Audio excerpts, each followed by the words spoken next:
For more, let's go to Jerusalem and correspondent Irris Makler. Yeah, it's day 17, no invasion in sight. I don't know about none in sight. We have heard from Israel's military over the past 48 hours, really, that the army is ready and they're waiting for the green light from the politicians. That's becoming a little bit of a source of friction, I think. And the army is kind of stating that it is ready to go in. What we're hearing from the Israeli media and also media in Washington is that the politicians, the brake is being applied from Washington. And for two or three reasons. One, they wanted to cement the humanitarian corridor into the Gaza Strip, aid going into Gaza, at least to the south of the Gaza Strip. That has begun, as you know, it's now the third day of some convoy of trucks going in. So they've done that.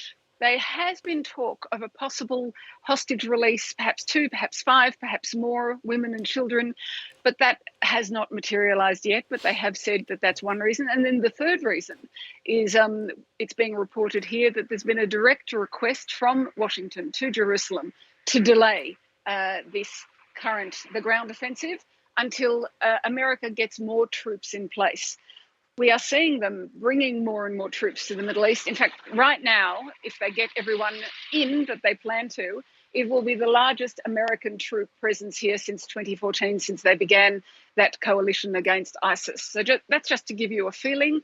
Once America's comfortable, satisfied, I don't know how long they would wait for the issue of the hostages, but I think then we will see a ground offensive.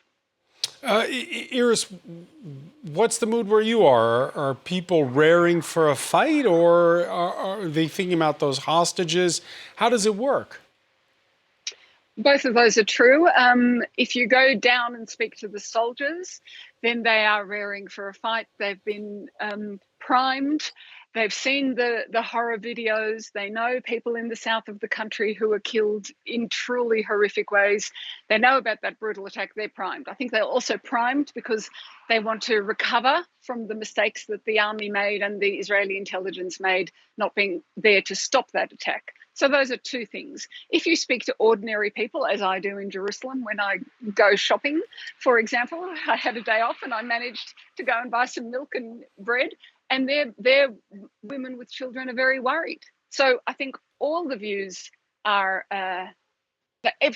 there's a plurality of views, but the feeling in Israel is that what happened on October the 7th is unacceptable, and Israel cannot live next to an entity run by the people who organized that, by Hamas. And just briefly, Irris, no ground offensive yet, but plenty happening in the air.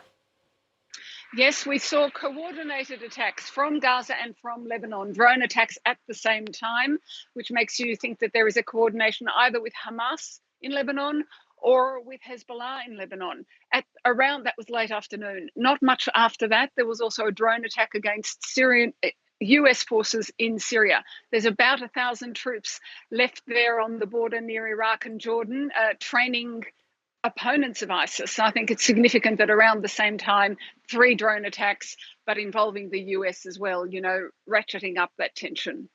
Irris Makler reporting live. We'll be talking about it more.